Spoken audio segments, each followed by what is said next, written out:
You're listening to Barbell Logic, the podcast where we talk about what it means to experience strength and how you can use simple, hard, and effective strategies in training and nutrition to improve your life. It starts with meeting you where you are right now and finding lasting solutions. Welcome to the show.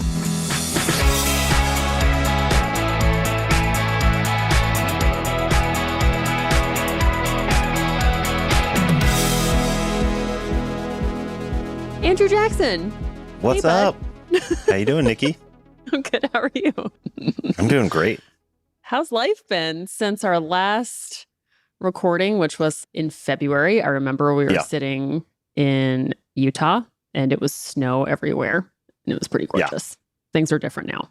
We're now in summer, which is one thing. The other thing is I think I officially have a teenager now. What revealed that teenagerdom? Well, so technically we'll be a teenager in about 2 weeks, July 15th. But the thing that I think pushed me over the line is that we were texting the other day and out of nowhere she says, Dad, want to hear a quote? I'm reading this off my phone. I'm like, sure, what's up?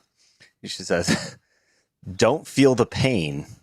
Make the pain feel how effing strong you are. And all I got was asterisks over the U, everything else spelled out. And so that was the moment where I was like, okay, oh man, we have exited adolescence. We are now into full-blown teenage daughter. I feel like I'm like texting with my buddies now, apparently. Oh, that's so weird. So weird because she was just a little kid like last week. Yeah. I mean, I say a little kid. She's also like 5 foot, sprouted a 7, foot, and her feet are bigger than mine. Yes, has grown tremendously, and now sends me quotes like that. So, wow, I'm sure the GIF back and forths will be pretty great too. That was a really important part of building out TKC was, okay, how soon can we get GIFs implemented into our feedback buttons? Absolutely. I think it was actually the second feature we released after we went live. It was just absolute meltdown, pandemonium that we didn't have a GIF button. Yeah. Second most debated topic was probably whether to pronounce GIF or GIF, but I don't know which camp you fall in there. But GIF. I have no idea which one's correct. But I don't either. Well, congratulations on having a teenager. That is pretty big. Yeah. I'm hoping it is not as painful as everybody says it's going to be, but I don't know. Any advice there? Man, just get ready for a lot of emotions that don't seem to make sense. And for girls, just being really mean to each other. Yeah, which is too bad. And probably lots of different new clothes, I think. Yeah. I imagine going into teenager wardrobe will be a little bit different, but I don't know. We'll see. Your daughter is herself, so I'd say just ready for the emotion wave. Roll with the punches, I guess. Yeah. So, you want to ask me how I've been since we were last recording? Okay. I'm still getting used to this whole co-host thing. Well, it's been like, I'll go ahead and answer my own question. Work's been really fun, and I've had some crazy life stuff with my family. I think it was in a span of 2 months. My dog got sick, or I think he got sick, and I think he has like lung cancer or a lung tumor, which was horrifying. And then my mom went to the hospital like all of a sudden, and she was in there for several days. And we thought like we lost our mom as we knew her. She's doing so much better now. And now my dad's in the hospital. And like we've just always been a super healthy family. Like nothing much goes wrong at all. So it's been like a really interesting several weeks where it's like, oh my gosh, like hospitals are awful. I was staying with my mom, like staying overnight and seeing what that's like, and just hitting that life stage where, you have a teenager and now I have parents who I'm like all of a sudden super nervous about. It's like a really interesting life stage that we're in where it's like hitting our stride, feeling good, having, financial stability, and then boom, like really big life changes for people who are, I'm like really close to. I'm just like, what's going to happen now? Yeah. So that kind of coincided with, I was doing a lot of research with our clients. Being the chief experience officer, I really wanted to figure out like, what do people like about us? I want to know where to find more of them, like what's important to them. And I learned that like the resounding importance was I want to live well. I want to be strong as I age. I want to be able to hang out with my kids. It was not like, I want to squat 315. No one said, I do this so I can squat 315. And I listened to hundreds and hundreds of people, and that wasn't said. It was like, I want to have a good life. And I was like, hell yes, I do too. That sounds awesome.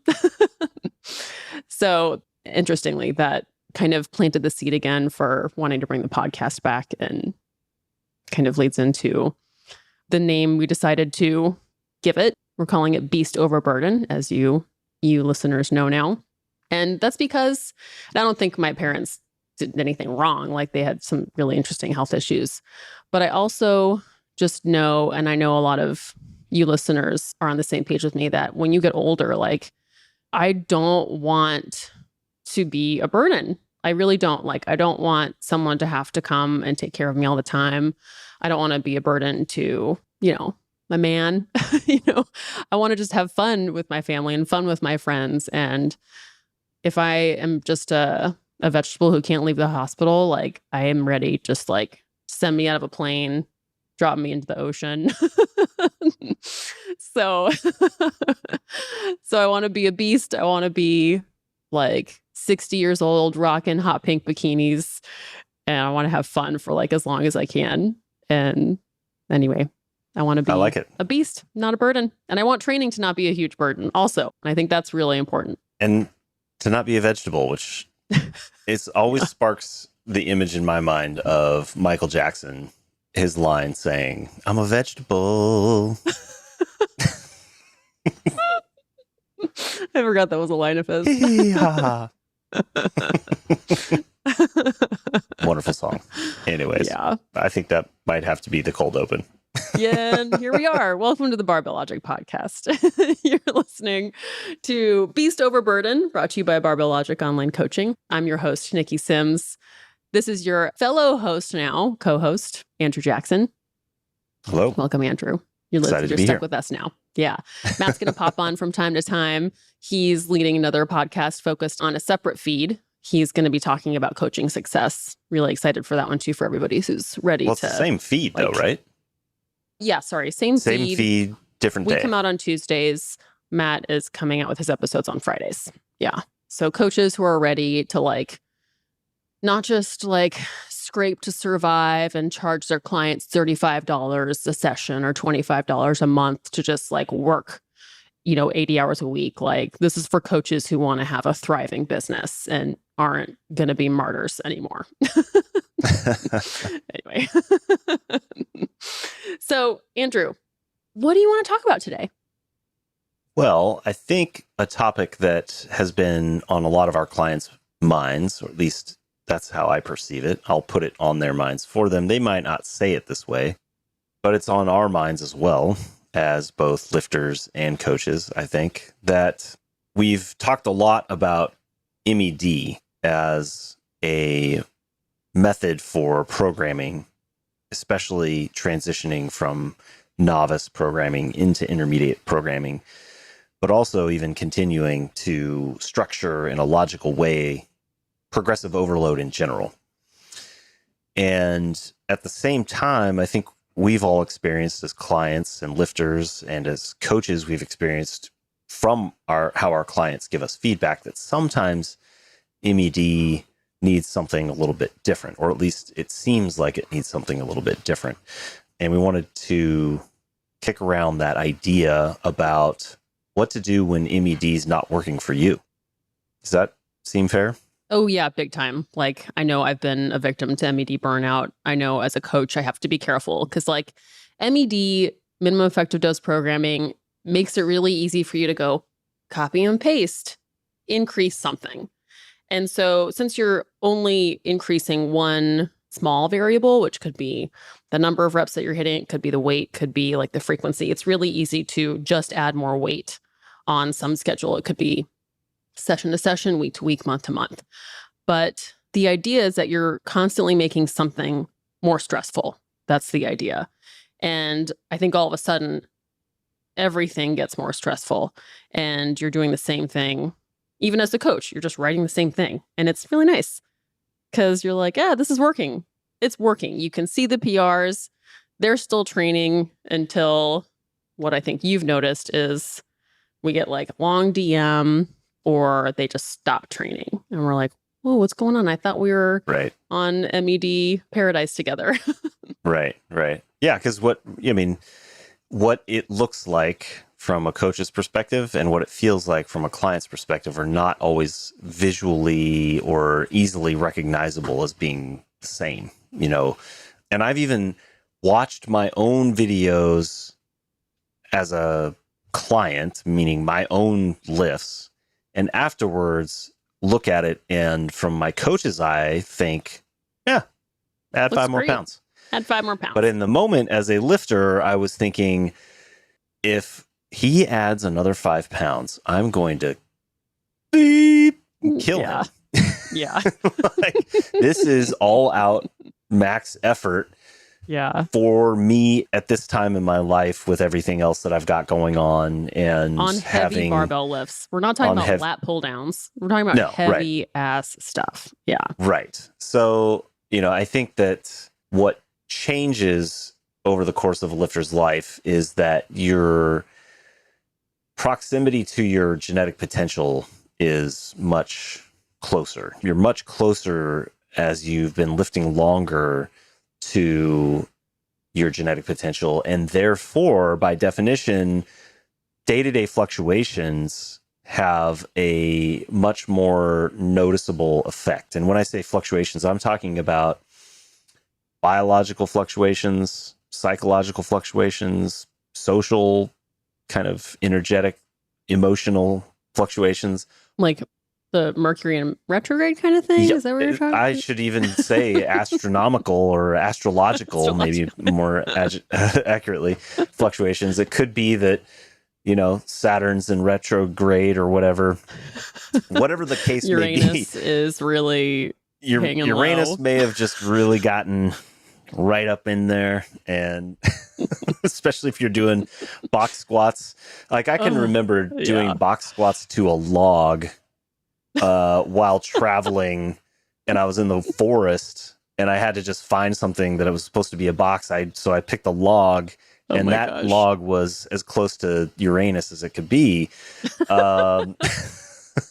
So, and sometimes those stresses just like pressurize, and jokes aside, you feel those things more. Your dad's in the hospital, your mom's in the hospital, your kid's a teenager. Things we were kind of started out talking about at this phase of life start to play enough of a role, or I should say, it's a combination of those stresses becoming significant enough and your proximity to your genetic potential becomes close enough that it's sometimes, even if the bar speed's moving well, you theoretically could add 5 pounds. It's starting to push you into that redlining kind of state where you're having to summon demons to get through it. Yeah. And that is not always sustainable. There are only so many Nine Inch Nails songs. You run out. Exactly. Yeah. And I do pursue and support adding more weight to the bar over time. Yes. Absolutely. That's always the goal. But as I've experienced, is there becomes time where it just isn't worth it. Like you said, you're getting closer to that limit. And when things are so stressful elsewhere, you become more sensitive to old injuries. Like deadlifting twice a week used to be what you needed to improve your deadlift. And now deadlifting twice a week is almost 2 times too many.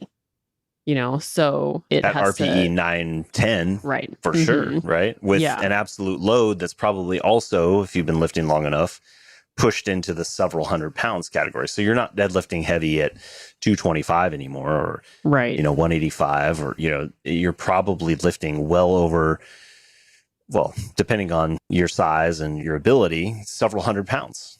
Maybe probably. Well, Usually 3, 2 4, times body 500 weight. pounds. Yeah. Right. Mhm. Somewhere in that. Yeah. Yeah, exactly. Exactly. So how do you recognize the difference between it being something you need to push through and add the weight and see if it's actually failure, or when it's time for something different? What's the difference between those two situations? As a lifter or as a coach, do you think? Or Either. As a client, probably first. yeah, as a client, when you have to, like you said, really summon the demons when going to train becomes a battle that you stop knowing you're going to win. And it then becomes like this internal dialogue of, really, my coach programmed that again? Like, I can't go up and weight. I can't do that. And you lose the faith in yourself to make the reps. You don't have what you need to complete it based on like your motivation, or it's like too much. And so you stop feeling bought in to the training. And a lot of times you're wondering in your head, like, should I tell my coach about this? Oh no, my coach thinks I should do it. I really don't want to do it, but I feel like I need to do it. So I think when you start having this internal battle of doubt and you stop being sure that it's worth it, that's when like MED needs to start taking a different shape than just add more or something. I think if you understand MED fully, you know that a minimum effective dose is sometimes less of something. That's right. But I think it's really easy to get caught up in the more. The more is better. Yeah, and I think we've recorded a podcast on a similar subject before, and want to reiterate, as we did then, what we're not saying is MED is wrong or incorrect. Right. I still think that it's a extremely powerful concept and useful tool for programming, and certainly still how I think about how to manage my progressive overload. And it's enabled me to help program clients for years on end. What we're talking about here is, I think, the difference between the tactical implementation of session to session or week to week or month to month, like you said, and then how to think about MED or how to use MED within a strategic programming time frame. Long term, our goal here is to train consistently over a long period of time to improve our overall quality of life, not just to lift demonstrably an incrementally smaller amount of weight 2 sessions from now or 1 session from now. So that all being said, you hit on something that I think is really important as a red flag, is whether or not you feel bought into the program. If that voice of doubt starts creeping in that I don't believe that this is going to work, that's a huge red flag that I think anybody listening, if they have a coach, but certainly a coach at Barbell Logic, should be raising their hand, asking their coach, or at least telling their coach, bringing up that conversation. With one caveat: if the client has never failed before, like never failed a single rep, got to keep going. Like, you have to know failure. So the context that I think we're both talking about here is somebody who's been doing this long enough that they truly understand what RPE 10 means, what it means to fail a rep, what it means to pull for 5 seconds and miss the rep, and is far enough along in their training that more is not always the right answer. Even that said, I would still encourage clients, just from a relationship and a communications perspective, to always bring those doubts up with your coach. But there are some criteria that I would say, if this is month 2 and your coach is saying you're 5 pounds, and you're like, geez, that was really hard last session. Well, okay, you might want to put a little bit more weight on your coach's direction there. But like I said, sometimes the coach would watch that and they see the bar speed. It looks like you can add 5 pounds, but they have no idea that you just got laid off, or, you know, or that you had to rest 10 minutes to do that set. Or exactly. There's a lot of things, especially within the context of online coaching, that the coach can't see. So, you know, please, PSA to all of our clients out there, let your coach know what's going on outside the gym. Yeah. And I think something else that came up for me is, or like saying that it's too much for me makes me wonder if, like, do I have to give up on my goals now?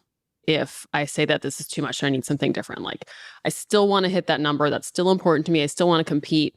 But if I tell my coach that I can't do this, does that mean I'm not going to get to do what I want to do? And that may be the case depending on what your goals are and depending on what you have in terms of your own resources to bring into the gym, like energy and recovery and strength. But often I don't think it means you're giving up on what's important to you. It means that, Right. There are dozens of ways to get to this outcome, and you might just need to try a different one. And that's really useful for a coach to know. Such a good point, and it's something that I constantly have to remind myself about, that a lot of my clients are concerned that they're letting me down or that they're failing. Or that means that they can't be strong anymore. Right. Or that there's only this one path or this one trajectory, or that, when they've been doing the MED for long periods of time, it feels like, well, this is the way. This is the only way. And I lose sight sometimes as a coach, if I don't have that continuous communication going, that they don't know that there's a million ways that I could skin the cat. Right. We could be doing a totally different rep scheme, set and rep combination, fluctuation over days and weeks and months of time. But they're only seeing it from then, okay, I've got to show up and do this. I got to show up and do this. I got to show up and do this. And the onus is on me to make sure that they know. There's two things that I try to do with my coaching. One is I have a metric in every single workout that gives them an ability to tell me to rate their fatigue. And I intentionally choose it to be fatigue so that they have a means of telling me when they were at their limit, and not in a way in which they're saying, I can't do it, or I'm, don't do more or anything, but they have a way of communicating to me in sort of a somewhat subtle way that was all out effort. My clients tell me how long the workout takes, how difficult they perceive the workout, and their fatigue rating, which I coach my clients to think about it as how hard was the workout, and then how much energy did they have after or during the workout. It's somewhat subjective, but the intention there is that sometimes you can work really hard but you love it. You ever show up for a workout and you're like, hell yeah, this was awesome, I want to lift heavy, my fatigue is low, the difficulty was high, but give me more. And then there's other days where you're like, that was all out and my fatigue was maxed out. And I don't want any more. And I don't want any more.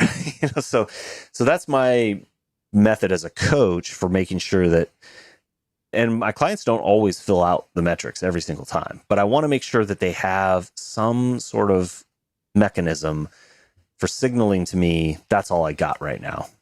And that opens up a lot of those conversations sometimes where I'm like, hey, I noticed the fatigue has been creeping up. 9 times out of 10, it's 3 out of 5. And then it'll be 4, then it'll come back down to 3, and then it'll go 4, 5.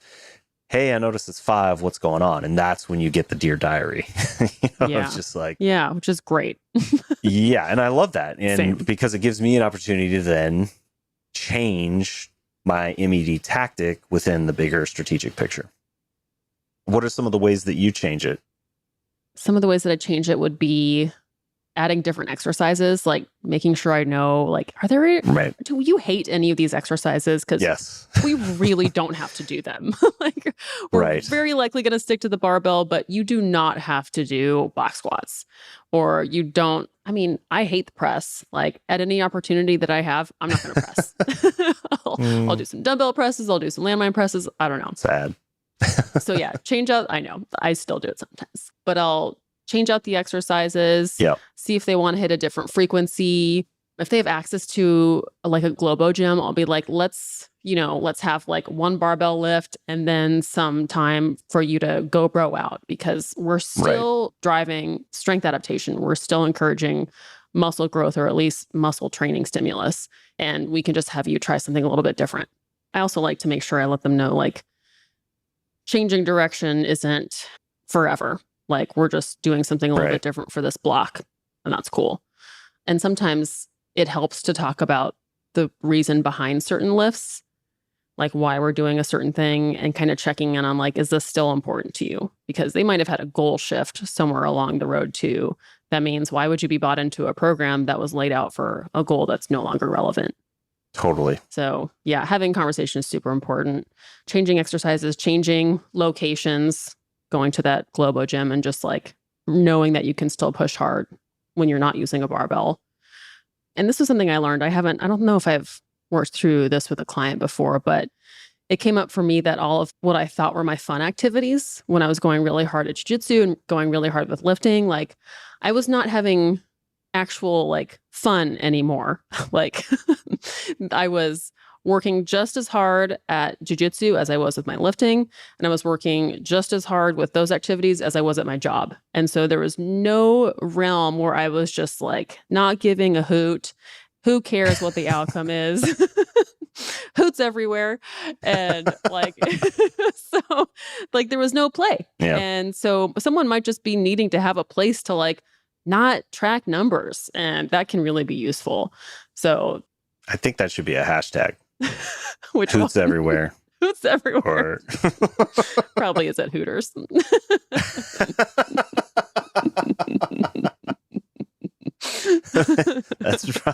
Hooters probably does own all the hoot related tags. Give us a hoot. If you're listening out there lifting and you're on Instagram or social media, start tagging Barbell Logic and Hooters. Send hoots. Send hoots. All the hoots.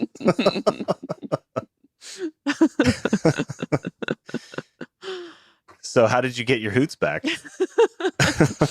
What did I start doing? I'm trying to remember at what phase of the last 2 years of crazy training this arose and what I did. You might even remember better than I can.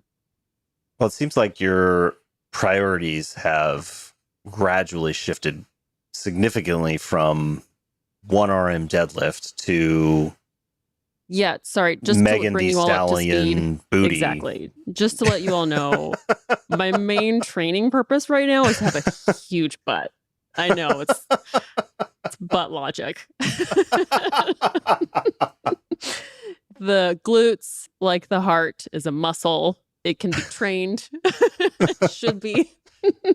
Yeah. Yeah.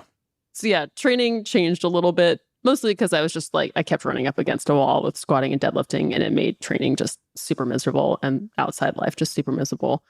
But yeah, and then I think I started spin class. That was a big play space because you can't win at spin. It's just fun.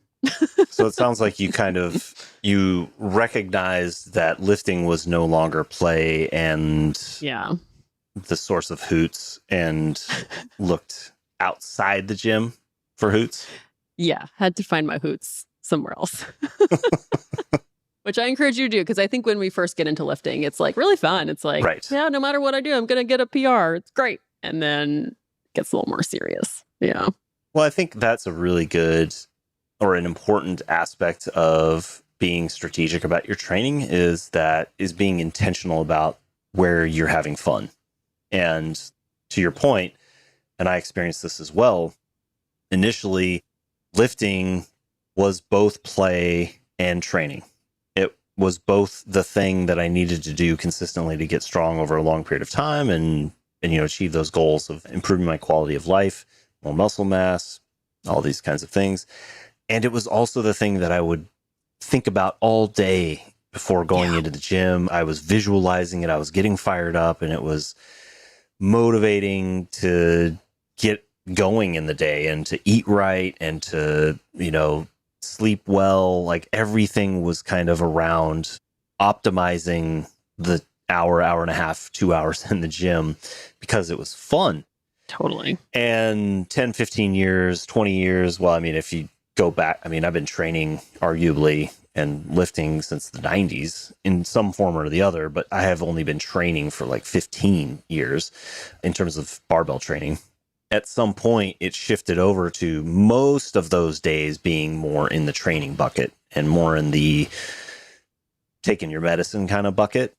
And very rarely do I come into a workout feeling like I've got everything's coming into this part of my day as the fun part where I get to dump all my energy. Right. There's something draining me or consuming my attention or my energy. And those days still happen.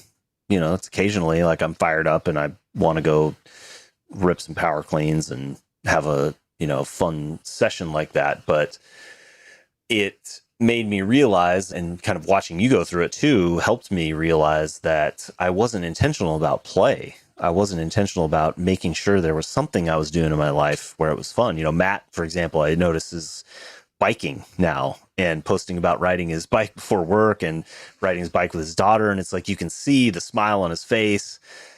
This is intentional, fun part of the day. Right. Yes, there's physical benefits to it. And of course, he's going to track the distance because he's gamification central. Yeah, I'm sure he's got every mile tracked on his watch. Yeah. But it's different. Like it's different. It's a different bucket.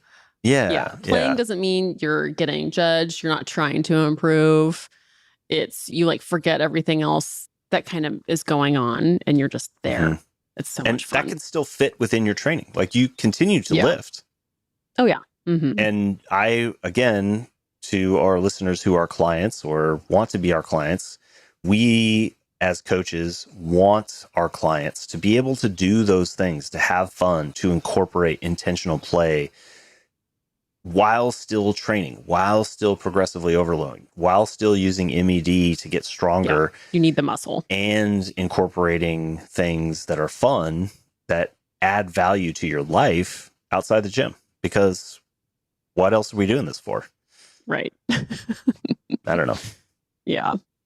We still have people also that are going to be competitive, all out, 1RM, focused. And there are seasons in life where that can come and go, but it doesn't have to always be that way. We certainly, as coaches, want our clients to know that we can modify training. And if you feel like you're in that MED rut, raise your hand, reach out to your coach. If your coach is shutting you down, reach out to Niki or Niki Berman and, ask for some help on how to talk to your coach, because there might be some just miscommunication kinds of a thing. Yeah. But I think that all of us, I know from talking to our coaches, that we all think that what we're talking about is important, and we have the skills and ability to be flexible with our programming to keep training, keep progressively overloading, and also have fun or incorporate play outside the gym. Sounds like a blasty. Can't wait to hoot all over that. All right, everybody. That was the first episode of Beast Over Burden. Thank you so much for listening. If you enjoyed this, please give us a review anywhere you're listening to your podcast. Share it with someone and come back for more. Andrew and I will be back next week. That's where you say bye, Andrew. Bye-bye.